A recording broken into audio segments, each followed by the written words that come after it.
Hello everyone, কেমন আছো সবাই? আশা করছি ভালো আছো। তো অনেক দিন পর চলে এলাম একটা ভিডিও নিয়ে। তো চলো পুরো ভিডিওটা দেখতে থাকো। তো তোমরা হয়তো অনেকেই জানো যে আমার এক্সাম চলছিল। আমার এক্সাম সেন্টার পড়েছিল বিষ্ণুপুরে।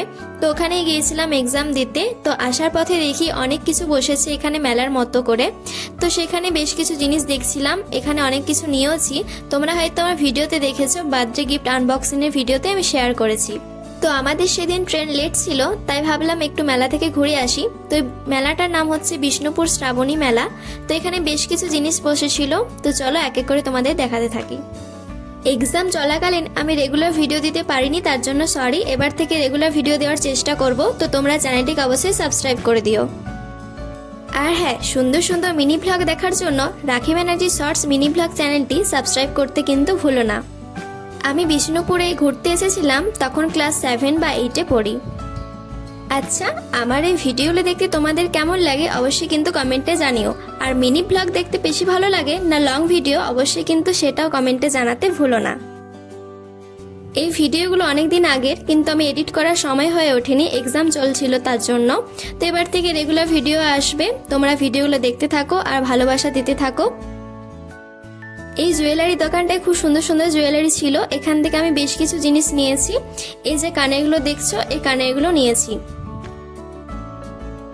আর এই কানেরগুলো নিয়েছে আমার ফ্রেন্ড। সত্যি ভীষণ সুন্দর লাগছিল, খুব সুন্দর সুন্দর কালেকশন ছিল এখানে। আর হ্যাঁ, তোমাদেরকে বলে দিই, আমার ফেসবুক পেজ হলো রাখি বন্দ্যোপাধ্যায়, ওখানে তোমরা সবাই ফলো করে দিও। আমি এবার থেকে ওখানে রেগুলার ভিডিও দেওয়ার চেষ্টা করব, নতুন নতুন ভিডিও দেব। তো অবশ্যই কিন্তু ফলো করে দিও।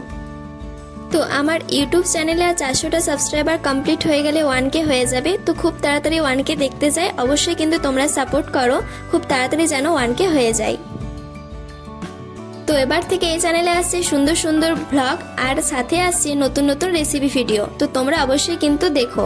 তো তোমাদের সাথে কথা বলতে বলতে বেশ কিছু ঘোরাফেরা হয়ে গেল, কেনাকাটা হয়ে গেল, তোমরা তো দেখতেই পেলে ভিডিওতে। তারপরে চলে এলাম এই জুতোর দোকানে। সত্যি এত সুন্দর সুন্দর জুতো ছিল এখানে, আমার তো মনে হচ্ছিল সবগুলোই নিয়ে নিই। তো সেখান থেকে জুতো কিন্তু আমরা কিনিনি, কিন্তু দেখছিলাম, ভীষণ সুন্দর ছিল কালেকশন ওখানে। আচ্ছা, তোমরা কে কে বিষ্ণুপুর এসেছো কমেন্টে কিন্তু জানাতে ভুলো না। আমি তো গিয়েছিলাম একবার, তোমাদেরকে তো বললামই, আর গিয়েছিলাম এই এক্সামের সময়। আমি ভেবেছি আমার চ্যানেলে 1K তাড়াতাড়ি হয়ে গেলে আমি একটা 1K স্পেশাল Q&A ভিডিও বানাবো, তোমরা যদি কমেন্টে আমায় জানাও। তো এই মেলাটা সত্যি খুবই সুন্দর লেগেছে আমার, অনেক কালেকশন ছিল। তো তারপরে এখানে একটা ড্রেস দেখছিলাম, এখান থেকে আমি একটা ড্রেস নিয়েছি। তোমরা হয়তো ওই ব্লগটাতে দেখেছো আগের ব্লগে, যদি না দেখে থাকো অবশ্যই ব্লগটা দেখে এসো। গিফট আনবক্সিং ভিডিওতে আমি তোমাদের সাথে শেয়ার করেছি। তো তারপর অনেক কেনাকাটা হলো, ঘোরাফেরা হলো। আর সেদিন সত্যি প্রচন্ড রোদ গরম ছিল, পুরো অবস্থা খারাপ। তো যাই হোক, তারপর আমরা স্টেশন চলে আসি, সেখানে 3 ঘন্টার মতো ওয়েট করছিলাম। তারপরে ফাইনালি ট্রেন পাই। সেদিন বাড়ি ফিরতে ফিরতে অনেকটাই লেট হয়ে গিয়েছিল। তো আজকের এই ভিডিওটা এতটাই। যদি ভালো লেগে থাকে অবশ্যই লাইক কমেন্ট শেয়ার করে দিও। আর আমার ফেসবুক পেজ, ইনস্টাগ্রাম আইডি অবশ্যই কিন্তু ফলো করে দিও। তো আজকের এই ভিডিওটা এতটাই। যদি ব্লগটি ভালো লেগে থাকে অবশ্যই সাবস্ক্রাইব করে দিও। তো চলো, সবাই খুব ভালো থেকো, সুস্থ থেকো, সাবধানে থেকো। টাটা।